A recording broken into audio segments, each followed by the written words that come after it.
La actualidad de la Iglesia de esta semana ha estado protagonizada por la entrevista concedida por el Santo Padre a la cadena de televisión mexicana Televisa.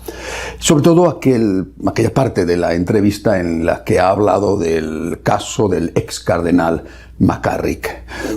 Ha levantado ciertamente mucho revuelo las palabras del Papa, pero es una opinión, por supuesto. A mí me parece que ha habido otras declaraciones que han sido tan importantes, si no más, por las consecuencias que puedan tener en el futuro inmediato, que estas declaraciones del Papa. Me refiero a las declaraciones del obispo alemán de la diócesis de Essen, Monseñor Oberbach. En una larga entrevista, de una forma rotunda, clara, sin dejar ningún tipo de duda, ha dicho que la Iglesia, por tanto el Papa, acepta una serie de condiciones que los obispos alemanes están dispuestos a aprobar por su cuenta, la mayoría de los obispos alemanes, o se va a producir, repito, son palabras de él, se va a producir una ruptura superior a la de Lutero. Es decir, se va a producir un cisma, según él, superior, más grave, más profundo, más extenso que el que protagonizó Lutero. ¿Qué es lo que piden los obispos alemanes? Lo han dicho también con mucha claridad. Esa ventaja tienen, son muy claritos en sus afirmaciones. Quieren una modificación, una revisión amplia de la moral sexual de la Iglesia. Por ejemplo, quieren que la Iglesia acepte las uniones o las relaciones extraconyugales, bien de convivencia o bien de aquí te pillo, aquí te mato. Es decir, que el sexo fuera del matrimonio sea válido. Quieren, por supuesto, que acepten las relaciones homosexuales, incluida la legalización y con bendición eclesial del llamado matrimonio homosexual. Por supuesto, quieren también que se acepte la ideología de género, con todo lo que eso significa. No solamente se limitan a una revisión profunda de la moral sexual de la Iglesia, sino que también quieren la aprobación del sacerdocio femenino, la posibilidad de que los protestantes puedan comulgar y de que los católicos divorciados, vueltos a casar sin conseguir la nulidad, también puedan comulgar. Bueno, esto es lo que piden estos que, con razón, son llamados catoprotestantes y que están preconizando la llegada de lo que ellos mismos llaman la nueva Iglesia. O dan, o reciben esto, o la Iglesia acepta esto, o se van a marchar. Son palabras, repito, de un obispo. O el Papa nos concede esto y nos permite esto, o nos vamos. Y además no solamente están diciendo nos vamos en la Iglesia alemana, sino que es el conjunto de la Iglesia, la parte liberal, por decir así, de la Iglesia en su conjunto, la que, según este obispo alemán, se va a marchar y se va a producir un cisma más grave, más profundo, más extenso que el que protagonizó Lutero. Lo primero que he hecho ha sido pensar en el Santo Padre. Él ha dicho reiteradamente que es conservador en la doctrina. Lo ha dicho en esta reciente entrevista a Televisa, ha dicho que es conservador en la doctrina. Él se ha enfrentado clarísimamente contra el aborto, una y otra vez, contra la eutanasia. En esta ocasión, en esta entrevista a Televisa y antes, ha rechazado la aprobación del matrimonio homosexual. En Amores Leticia, por ejemplo, fue durísimo contra la ideología de género. Recientemente ha negado cualquier posibilidad de que en la Iglesia Católica se acepte el diaconado femenino y el sacerdocio femenino, llegando a decir a las monjas que lo habían pedido, llegando a decir, la que quiera irse, que se vaya. Pero esto no lo vamos a aceptar porque no podemos traicionar y dejar de ser fieles a la doctrina y a la enseñanza de Jesucristo.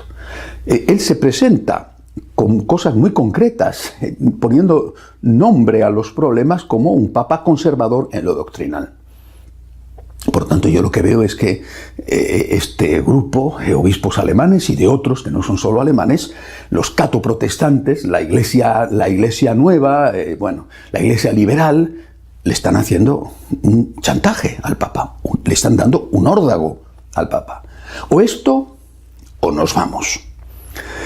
Nunca, en todos estos años de pontificado del Papa Francisco, nunca he oído a un obispo de los llamados conservadores, de esos a los cuales sus enemigos tachan de todo, fascistas, reaccionarios, fariseos.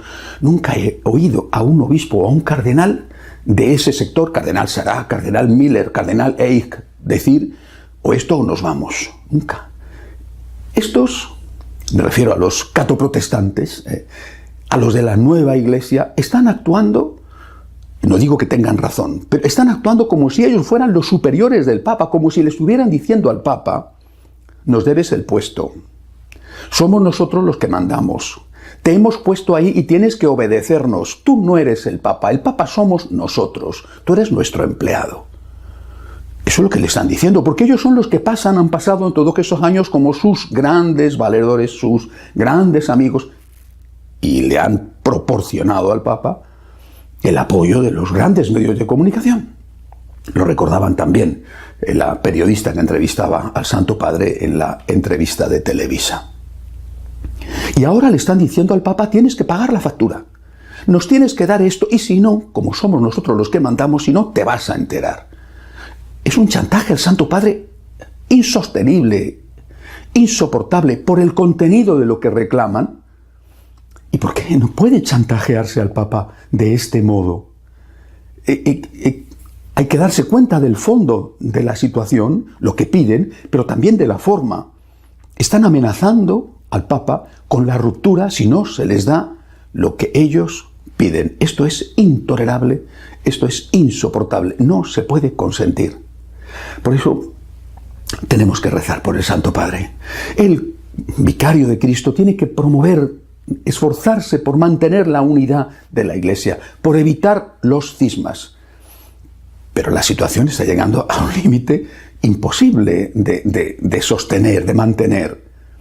Porque si estos cumplen su amenaza, o nos concedes esto o nos vamos, y el Papa cediera, me parece imposible que ceda el Papa, Me parece imposible, es que no me cabe en la cabeza que el Papa acepte todas estas cosas. Primero, por sus declaraciones reiteradas en contra de lo que ellos piden, y segundo, porque es el Papa, tiene la asistencia del Espíritu Santo y no va a ir en contra de las enseñanzas explícitas de nuestro Señor Jesucristo.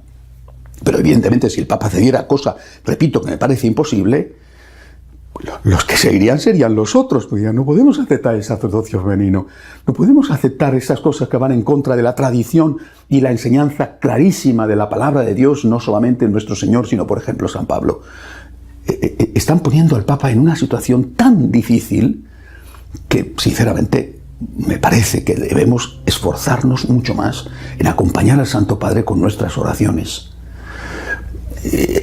No digo que sea fácil la situación en que se encuentra el Papa, colocado en esta tesitura por los que se consideraban sus amigos. Llevo diciendo todos estos años que son sus peores enemigos. Tenemos que acompañar al Papa con nuestras oraciones. Es el vicario de Cristo y tiene el deber extraordinario, el deber histórico, de transmitir íntegra la doctrina de nuestro Señor reflejada en los Evangelios y reflejada en el resto del Nuevo Testamento y recogida, mantenida a veces con el precio de la sangre por 2000 años de tradición. Quizá lo vaya a decir de otra manera, pero me parece que tendría que decir, aunque lo diga de otra manera, lo mismo que le dijo a las monjas. Esto es así, y el que quiera irse, que se vaya. No porque los cismas, las rupturas sean buenas, son siempre tragedias, son siempre motivo de gran sufrimiento, pero no se puede mantener la unidad a cualquier precio, no al precio de traicionar a Jesucristo, de decir que en nombre de la evolución del dogma, así es como dicen ellos, lo que antes era verdadero ahora es falso, lo que antes hemos enseñado ahora hay que enseñar justo lo contrario. Recemos mucho por el Papa. Es un chantaje terrible el que le están haciendo y necesita nuestro apoyo, nuestro cariño y nuestra oración en este momento. Hasta la semana que viene, si Dios quiere.